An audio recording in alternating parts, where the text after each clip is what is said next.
Ciao ciao à toutes et à tous, je vais vous présenter l'outil du Spiral donc qui s'appelle Spiro du logiciel MySUNet, le nouveau logiciel.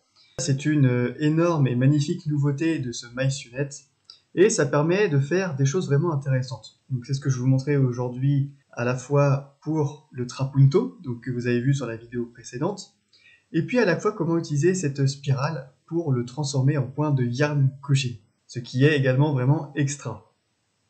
Pour démarrer, je vais supprimer ce que j'ai sur mon écran. Et puis, nous allons tout de suite aller ensemble dans l'onglet en haut qui s'appelle Créer. Et dans cet onglet Créer, vous avez ici l'outil Spiro, donc l'outil pour créer des spirales. On va l'ouvrir tout de suite et puis on a une fenêtre qui s'ouvre qui est l'assistant pour créer des spirales. Dans cet outil spirale, on a la possibilité, grâce à ce bouton, soit de créer de manière aléatoire des formes.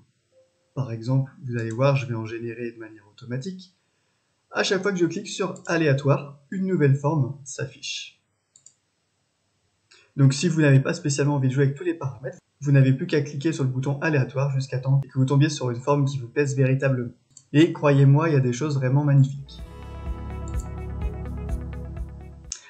Après, quand on sait un peu ce qu'on souhaite ou qu'on a envie de jouer avec les curseurs sur le côté, on peut jouer sur le diamètre, le nombre de pétales de votre spirale, le type de pétales, donc si elles sont plus ou moins arrondies ou pointues, les courbes également, la rotation. Vous pouvez jouer avec le nombre de lignes, l'espacement des courbes et le décalage de rotation. Tout ça, ça laisse vraiment énormément de possibilités. Alors, comme je sais déjà les paramètres que je veux rentrer puisque j'ai fait mon test avant, je vais tout simplement rentrer mes chiffres dans les cases à côté. Ici, je vais mettre 11. Ici, je vais mettre 8. Ici, 50. Ici, ce sera 5. Et là, moins 50. Voici la forme que je souhaite. Pour faire du Trapunto, vous avez vu, l'objectif du Trapunto, c'est de mettre en avant certains reliefs sur un motif de broderie. C'est pour ça que je souhaitais une spirale qui a des grandes largeurs, des grandes dimensions, pour faire justement ressortir, grâce au matelassage que l'on met en dessous, grâce à la ouatine ou au molleton, eh bien je veux qu'elle ressorte bien dans ses pétales, d'où des pétales assez larges. Maintenant, ce que vous pouvez voir également ici, c'est que, ok, nous avons fait une spirale d'une couleur rose, mais on peut également ajouter des couleurs et ajouter différentes formes. Donc pour cela, nous allons cliquer sur le petit plus, la palette de couleurs qui est ici, ajouter une couleur. Et puis je vais choisir une autre nuance, par exemple le bleu. C'est parti, je clique sur OK. Et le voici qui se met dans mon écran ici. Et pour faire le même effet que sur le Trapunto que j'avais créé donc dans la vidéo précédente, où je vous explique la technique, eh bien ce que je vais faire, c'est utiliser juste l'outil de la rotation pour que les deux lignes se suivent mais sans se toucher. Parce que ça fait un très bel effet, par exemple si on fait une ligne d'une couleur et l'autre ligne de l'autre couleur. Voici ce que ça donne, vous voyez bien que la ligne rose est très légèrement à côté de la ligne bleue. Et vous avez ici le petit fantôme mode simulation. Si vous cliquez dessus, vous mettez en transparence ou en évidence la forme précédente, donc la forme rose. Quand le fantôme est désélectionné, j'ai les deux formes l'une avec l'autre. Je peux même ajouter encore une couleur. Imaginons que je vais prendre du vert cette fois. Et cette rotation, au lieu de la faire à plus 3, je vais la faire à moins 3. Voici désormais. Donc j'ai une belle spirale qui en réalité est une triple spirale de 3 couleurs différentes. Pour mon exemple, je vais uniquement garder la spirale rose. Donc là, je suis sur la barrette vert, je vais cliquer sur supprimer et je supprime la bleue. Je clique sur OK. Voici la spirale que j'ai créée qui s'affiche au centre de mon écran. Alors cette spirale, je veux la faire en plus grand par rapport à mon cercle. Je vais aller dans l'onglet Accueil tout en haut. Et avant de la redimensionner, on va bien sélectionner cet outil ici. Donc je clique dessus. Ainsi, vous voyez qu'il est en surbrillance vert. Et là, on peut venir l'agrandir. j'utilise la touche CTRL et la touche majuscule de mon clavier pour agrandir cette forme de manière proportionnelle. Quand j'agrandis une forme en utilisant l'outil redimensionner, le logiciel calcule à nouveau le nombre de points nécessaires pour réaliser cette forme sans la déformer. Cette forme, je vais enregistrer parce qu'on va créer un bloc de quilting pour faire notre trapunto. Alors, je fais fichier enregistrer sous, je vais l'enregistrer sous le nom de spirale, c'est simple, et je clique sur enregistrer. On va garder la forme ici au milieu et on va aller dans l'onglet en haut qui s'appelle créer. Cette fois, nous n'allons pas utiliser la spirale, mais le bloc de quilting. Et dans le bloc de quilting, il y a différentes options. Celle que nous allons utiliser, c'est la première. Nous souhaitons avoir une broderie à l'intérieur entourée par du quilting. Donc je clique sur suivant. Je choisis une forme carrée. Je souhaite une forme carrée pour mon motif de quilting. On pourrait très bien choisir d'autres formes, et c'est ça qui est super. Vous pouvez choisir d'inclure une ligne de découpe autour du bloc de patchwork. Moi, je ne souhaite pas en mettre. Donc je vais cliquer sur suivant. Vous pouvez aussi choisir la taille ici de votre forme d'ailleurs. Je vais ouvrir une broderie, puisque effectivement je vais ouvrir la spirale que j'ai créée auparavant. La voici. Je clique sur suivant. Et là, nous pouvons choisir de faire une rotation pour notre broderie, de l'inverser horizontalement ou verticalement, et également de choisir la marge entre notre motif et le bloc de quilting autour. Donc regardez bien à l'intérieur ce qui est bleu. Si je diminue la marge à 2, ça veut dire que la ligne bleue est plus proche de mon motif de broderie. Si il est à 0, il est totalement autour du motif. Donc je vais laisser à 2 pour ma part. Je clique sur suivant. Et là, on a toutes sortes de possibilités. Soit on utilise ce quilting, que certains appellent également le vermicelle. Vous pouvez utiliser un remplissage de barres parallèles, du motif écho, des formes, bref, pas mal de choses. En tout cas, je vais utiliser pour ma part les pointillés pour réaliser comme le trapunto que j'ai fait dans la vidéo précédente. Et ce pointillé, ce vermicelle, je vais aller dans les options ici. Et puis, je vais mettre un espacement à 2,5 par exemple.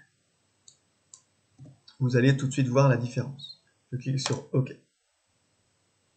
Et voici, mon quilting est plus dense.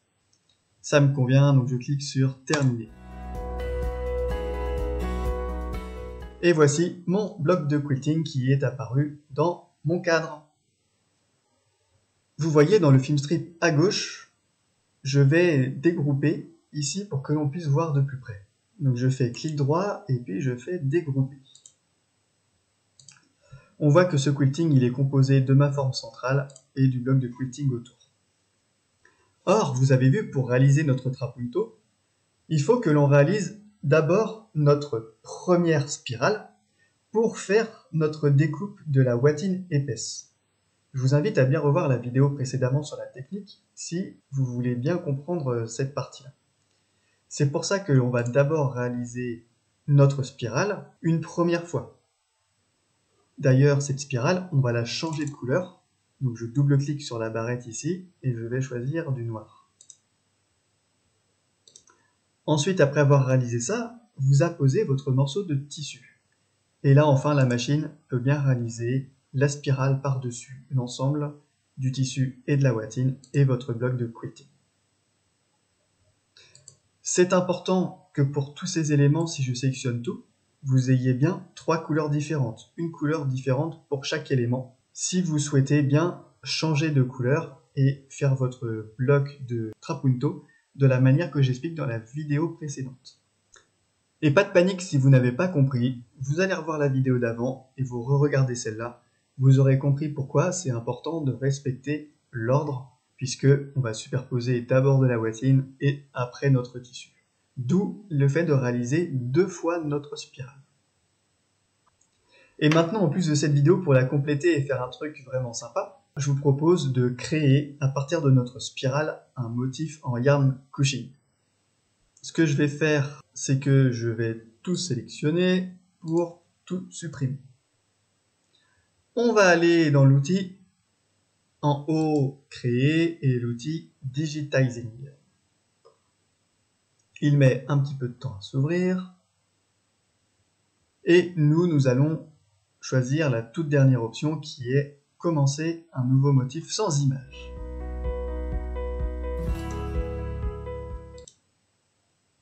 Notre cercle, ce sera le bon, donc je ne touche à rien. Et puis, je vais aller ici en haut dans le ruban, je vais cliquer sur insérer et insérer des broderies. Puisque je vais venir chercher ma spirale. Je l'ouvre, la voici dans mon cercle. Et vous voyez que le logiciel Digitizing, qui est vraiment très intelligent, il me décompose le motif en deux parties. Donc sur le film strip à côté, il y a une première partie de spirale et une première partie du point du rond central. Et ces deux parties, nous allons toutes les deux les sélectionner. Donc vous pouvez sélectionner les deux en maintenant la touche CTRL du clavier, en cliquant sur l'un, puis après l'autre en maintenant la touche CTRL du clavier. On va faire un clic droit dessus, aller dans les propriétés. Et puis, si vous avez vu ma vidéo sur le yarn couching dans le premier +2, je vous ai fait découvrir comment réaliser le yarn couching avec le point que l'on va utiliser pour cela. Nous allons ici non pas utiliser un point simple, mais une ligne de motif. Et dans cette ligne de motif, je vais tout simplement vous dire quel point sélectionner, comme ça vous n'aurez pas besoin de trop réfléchir. Vous allez dans Groupe, choisir Husqvarna Viking, dans Catégorie, la catégorie A, Utility Stitches, et dans le dessin, vous allez choisir le dessin numéro 2. En effet, ce dessin est important, puisque avec votre pied de yarn couching, si vous avez bien ce pied de yarn couching qui est nécessaire pour réaliser la technique de la laine couchée, il faut utiliser un point qui va venir bien coucher votre laine sur votre tissu. Et justement, ce point est véritablement adapté. Pour la hauteur, vous allez juste décocher proportionnel et puis choisir ici 3 mm. Donc ça veut dire que vous ne touchez pas aux autres paramètres, mais vous venez mettre hauteur 1 mm et largeur 3 mm. Vous cliquez sur OK. Et votre forme maintenant se dessine avec ce nouveau point. Donc vous n'avez plus qu'à mettre ce motif dans votre machine à broder pour le réaliser avec le pied de yarn couching. Ça c'était le petit bonus de la vidéo, puisque c'est véritablement sympathique. Cet outil spirale peut servir à pas mal de choses, et notamment je trouve que ça se prête bien au yarn couching. Voici pour l'outil spirale, je vous dis à très bientôt, ciao ciao.